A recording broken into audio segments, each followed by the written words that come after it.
한 주간도 잘 지냈습니까? 대구의 코로나가 잠잠해지는 듯 하다가 엊그제 또 그 대구 제2미주병원에서 집단 감염이 안타깝게도 일어났습니다. 우리나라의 첫 코로나 확진자가 1월 20일에 발생하였고 대구에서는 2월 19일에 첫 확진자가 발생했습니다. 이 대구의 첫 확진자가 신천지 신도로 알려지면서 신천지에서 집단 감염이 일어나고 또 요양병원 등에서 집단 감염이 일어나면서 어제까지 우리나라 코로나 확진자가 9,478명으로 전국적으로 확산되어 있는 상황입니다. 기침, 발열 등 의심 증상이 일어나면 병원에 가지 않고 1339 질병관리본부 콜센터나 보건소에 연락을 하고 선별진료소에 가서 코로나 검사를 받고 결과가 나올 때까지 자가격리를 합니다.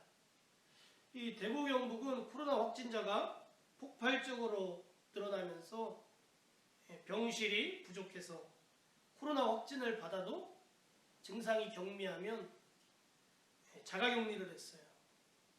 그런데 이 자가격리자들이 자가격리를 하지 않고 여기저기 막 돌아다니면서 정부에서는 생활치료센터를 마련해서 그곳에서 자가격리를 하고 치료를 받도록 했습니다.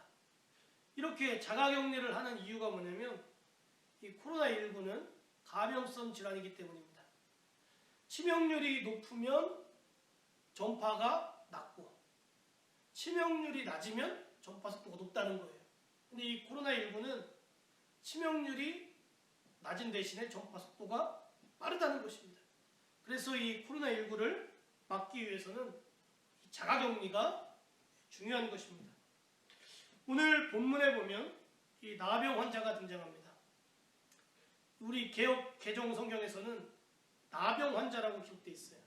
근데 전에 개역 한글에서는 문둥병이라고 기록을 했습니다. 이 나병은 이 문둥병의 원인균입니다. 나병균에 감염이 되면 이 문둥병에 걸리는 거예요. 근데 문둥병이라고 하지 말고 뭐라고 하냐? 이 나병균을 발견한 사람이 한센이라는 사람이에요. 그래서 한센병이라고 합니다. 그래서 나병균에 전염된 병을 가진 사람을 한센병자라고 하는 것입니다. 한센병자. 그런데 이제 성경에 나와 있는 이 한센병이, 이 나병이 오늘날의 나병이나 한센병을 단정해서 말할 수가 없습니다. 왜냐하면 구약 성경에서 이 나병을 말하는 히브리 단어가 짜라아트인데 이 짜라아트는 레위기 13장 14장에서 집중적으로 격리 조치해야 하는 질환으로 소개하고 있어요. 이 짜라아트를 헬라어 성경으로 번역하면서 뭐라고 했냐? 레프로스라고 했어요. 레프로스. 이 레프로스가 무슨 뜻이냐면 나병이란 뜻이에요. 한센병이란 뜻입니다. 이것을 영어로 음역하면서 레프로시. 이 레프로시가 한센병이란 뜻이에요. 그러니까 원래는 이 짜라아트는 모든 피부 질환을 총칭하는 단어가 이 짜라아트였어요. 근데 헬라어로 번역하면서 나병 환자, 한센병자만을 의미하게 되었습니다. 근데 레위기 13장 14장에 보면 이 짜라아트가 사람뿐만 아니라 의복에도 생기고 가죽에도 생기고 심지어 벽에도 생기는 것으로 되어 있어요. 그러니까 짜라아트가 오늘날의 나병이나 한센병만을 말하는 것이 아니고 곰팡이균에 의해서 생기는 피부질환, 이것을 말하는 것이라는 것을 알 수가 있습니다. 그러니까 짜라아트는 이 피부질환을 총칭하는 말이고 그 안에 뭐가 있을 수 있다? 나병이나 한센병이 있을 수 있다는 거예요. 그런 의미에서 이 짜라아트, 나병은 전염성이 강한 질환이기 때문에 레위기 13장에서 그런 환자들은 어떻게 하냐? 의복을 빨고 격리 조치하라고 했어요. 그러니까 오늘날의 과학으로 봐도 아주 탁월한 대처였다는 것을 알 수가 있습니다. 이렇게 성경이 위대한 것입니다. 오늘날에도 그런 감염성 질환이 생기면 깨끗이 손을 씻으라고 그러고 옷을 빨라고 그러고 자가격리하라고 그러는데 그것을 이미 구약성경 레위기 13장 14장에서 그런 사람들이 발생하면 의복을 빨고 자가격리하라고 했기 때문에 성경이 놀라운 책이라는 것을 우리가 알 수 있어요. 오늘 본문에 이 나병 환자가 등장하는데 이 나병은 짜라하트로 피부질환을 총칭하는 거라고 했어요. 근데 그 피부질환 안에는 나병 환자도 있기 때문에 오늘 성경을 설교할 때에는 그냥 나병 환자라고 해서 제가 말씀을 드리도록 하겠습니다. 이 나병 환자가 격리되어 살아가고 있었습니다. 격리되어서 레위기 13장 46절에 보면 병 있는 동안은 늘 부정한 것이라 그가 부정한즉 혼자 살되 진영 밖에서 살지니라. 코로나19에 걸리면 어떻게 합니까? 집에서 자가격리를 해요. 그런데 이 나병에 걸리면 어떻게 했냐? 진영 밖에서 자가격리를 해야 됐어요. 성 밖에서, 마을 밖에서 자가격리를 해야만 했습니다. 근데 이제 유다라는 나라는 일교차가 심해요. 밤에는 춥고 낮에는 덥습니다. 그러니까 진영 밖에서 격리당한다는 것은 추위와 더위 속에서 엄청난 고생을 해야 되는 것입니다. 그리고 이 당시에는 과학이 발전하지 않아서 나병에 걸린 사람은 뭐 때문에 걸렸냐?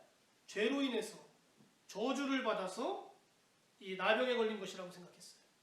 그러니까 사람들이 나병 환자를 향해서 손가락질을 하고 비난을 했습니다.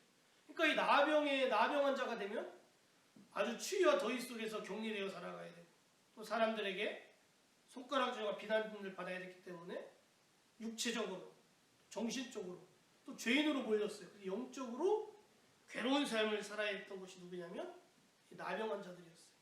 그래서 대부분의 나병 환자들은 자기들의 삶을 자포자기하고 살았습니다.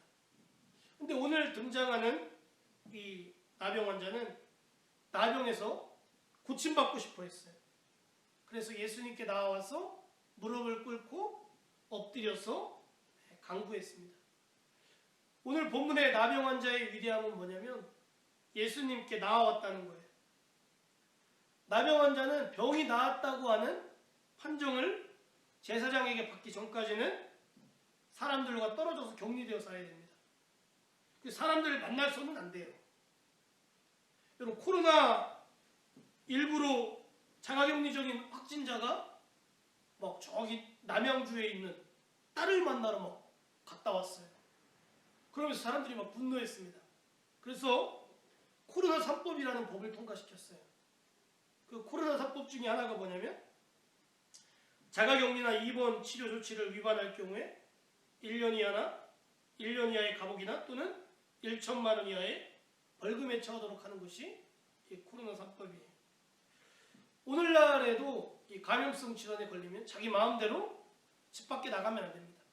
그런데 그 당시에 나병 환자가 그 격리를 풀고 사람들을 만나러 간다. 그것은 있을 수도 없는 일이에요. 근데 이 나병 환자는 어떻게 했다고요? 진영 밖에서 격리돼 있었는데 그 격리 장소에서 나와서 사람들을 뚫고 누구에게 갔다고요? 예수님에게 갔다는 거예요. 이것이 이 나병 환자의 놀라운 믿음입니다. 근데 이 나병 환자가 예수님께 가면서 아마 여러 번 주저했을 거예요. 왜냐 자기는 나병 환자이기 때문에 사람들에게 죄인 취급을 받기 때문에 손가락질과 비난을 받기 때문에 주저했을 거예요. 그리고 가다가 중간에 멈추기를 아마 여러 번 했을 것입니다. 그런데 이 나병 환자는 예수님께 나아왔다는 거예요. 이것은 엄청난 용기를 내어서 예수님께 나아갔다는 것을 말하는 것입니다. 나병 환자는 예수님께 나아가기가 이렇게 어려웠어요. 근데 우리는 어떻습니까? 우린 예수님께 나아가기가 어때요? 얼마나 쉽습니까? 얼마나 쉬워요.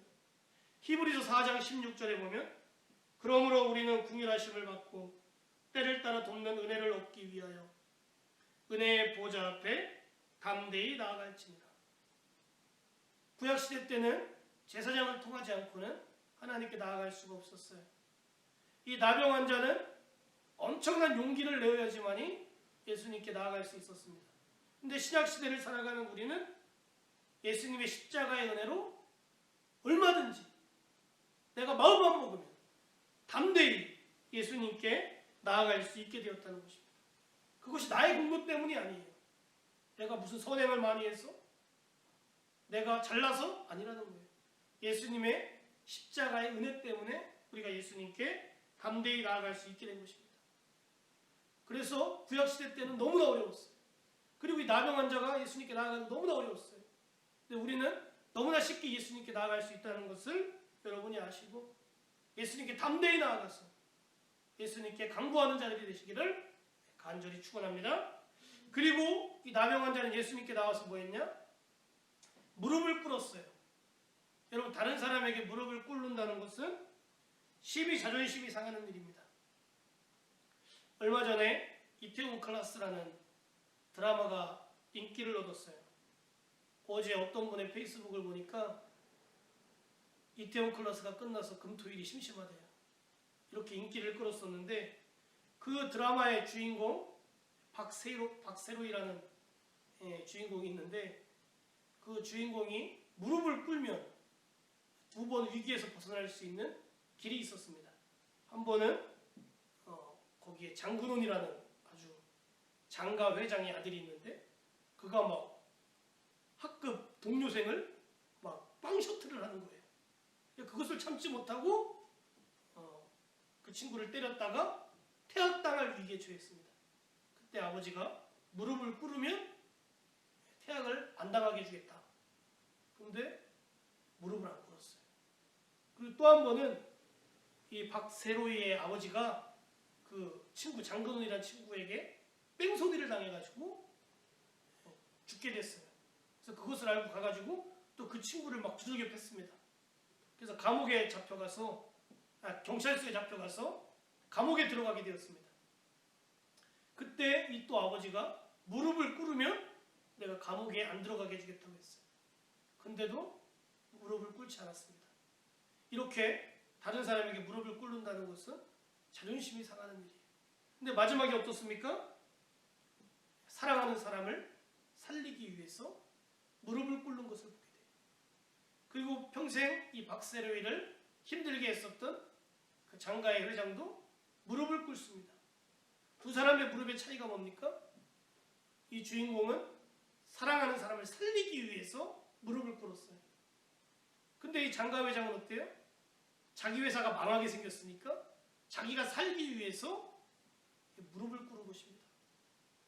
이렇게 무릎을 꿇는다는 것은 심히 자존심이 상하는 일인데 사랑하는 사람을 살리기 위해서는 얼마든지 무릎을 꿇어요. 그리고 내가 위기에 처했을 때 내가 살기 위해서는 얼마든지 무릎을 꿇습니다. 이 나병 환자도 마찬가지였어요. 지금 내가 이 나병에서 벗어나서 고침받고 살기 위해서라면 내가 무엇이든지 할 수 있다. 자존심을 다 버리고 무릎을 꿇은 것입니다. 예수님이 여러분에게 여러분의 문제를 다 해결해 주실 수 있다고 한다면 여러분이 무엇을 못하겠습니까? 무릎은 10번, 100번이라도 꿇을 수 있는 것입니다. 우리가 살기 위해서라면 얼마든지 자존심도 버리고 무릎을 꿇을 수 있어야 되는 것입니다. 그러면서 이 나병 환자는 어떻게 했습니까? 예수님께 간구했어요. 이 나병 환자의 간구가 놀라운 믿음이 담겨 있습니다. 우리 1장 40절 말씀을 한번 읽어보겠습니다. 1장 40절 말씀 시작. 한 나병 환자가 예수께 와서 꿇어 엎드려 간구하여 이르되 원하시면 저를 깨끗하게 하실 수 있나이다. 원하시면 나를 깨끗하게 하실 수 있나이다. 이 말은 뭡니까? 예수님은 무엇이든지 원하시면 하실 수 있는 분이시라는 거예요. 예수님의 능력에 대한 절대적인 확신을 가지고 고백하고 있는 것입니다. 예수님은 뭐든지 할 수 있는 분이십니다. 예수님이 원하시면 이 나병 껌입니다. 껌. 이렇게 고백하고 있는 것입니다. 우리에게 이런 믿음이 있어야 돼요. 예수님이 원하시면 무엇이든지 하실 수 있습니다. 이런 믿음이 있어야 돼요. 예수님이 원하시면 이 취업도 얼마든지 시켜주실 수 있는 분입니다. 내 직장생활 예수님이 원하시면 내게 맡겨진 일을 잘 감당할 수 있게 하시는 분이십니다. 또 결혼도 예수님이 원하시면 좋은 믿음의 형제자매를 만나 믿음의 가정을 이룰 수 있게 하시는 분이십니다. 또 요즘 결혼해가지고 자식 못 낳는 사람 얼마나 많습니까? 예수님이 원하시면 태의 문을 여사 자식이 생길 수 있게 하시는 분이십니다. 또 우리 청년 중에도 있는데 예수님이 원하시면 우리 부모님, 우리 형제 자매, 우리 자녀들이 예수님 믿고 구원받을 수 있게 하시는 분이십니다. 이런 믿음이 있어요. 예수님이 원하시면 무엇이든지 하실 수 있습니다.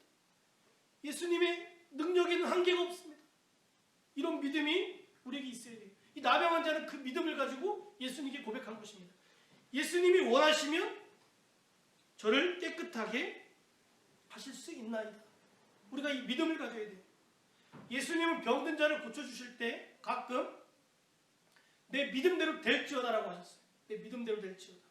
마태복음 9장에 보면 두 맹인이 예수님께 나왔어요. 그리고 예수님은 맹인의 눈을 만지시면서 뭐라고 했냐? 너희 믿음대로 되라. 너희 믿음대로 될지어다. 이렇게 말씀하셨고 결국에 그들이 눈이 밝아졌습니다. 마태복음 9장 29절에 보면 예수께서 그들의 눈을 만지시며 이르시되 너희 믿음대로 되라 하시니 그들의 눈이 밝아져 깨끗하게 되었다. 여러분, 우리가 믿음을 가지고 예수님께 나아가면 그 믿음대로 되는 역사가 우리 안에 일어나는 것입니다. 나병 환자는 용기를 내어서 예수님께 나아갔어요. 그리고 자존심 다 버리고 예수님께 무릎을 꿇고 엎드렸어요. 그리고 예수님의 능력을 믿었습니다. 예수님이 원하시면 나를 깨끗하게 하실 수 있나이다. 우리에게 이런 믿음이 있기를 바랍니다. 이런 믿음으로 간구하시기를 바랍니다. 될까 말까? 안 되면 어떡하지? 이런 의심하는 마음을 버리고 예수님이 원하시면 무엇이든지 할 수 있습니다. 예수님 뭐든지 하실 수 있는 분입니다. 예수님 능력에 제한이 없는 분이십니다. 예수님 도와주세요. 이렇게 간구할 수 있는 여러분이 되시기를 바랍니다. 그래서 이 나병 환자가 결국 예수님의 은혜로 깨끗함을 받게 됐어요. 42절에 보면 곧 나병이 그 사람에게서 떠나가고 깨끗하여진지라. 이 나병이 깨끗하여졌습니다. 이제 나병이 나았으니까 이것으로 끝인가요? 우리 44절 말씀에 보면 이르시되 삼가 아무에게 아무 말도 하지 말고 가서 내 몸을 제사장에게 보이고 내가 깨끗하게 되었으니 모세가 명한 것을 들여 그들에게 입증하라 하셨더라. 여러분, 구약법에는 이 나병이 나으면 그냥 나은 게 아니에요. 나병이 나았다는 확증을 제사장에게 받아야 됩니다. 나병이 나았으면 제사장에게 가서 보여야 돼요. 그리고 제사장이 나았다는 확증을 줘야지만이 다시 격리를 풀고 사람들이 사는 공동체로 들어올 수가 있었던 것입니다. 그러면 예수님은 이 나병 환자에게 왜 내 몸을 제사장에게 보이라고 하셨을까요? 이 고침받은 나병 환자에게 왜 제사장에게 보이라고 했냐? 우리 2장 23절 이하에서 보면 이 안식일 문제가 발생합니다.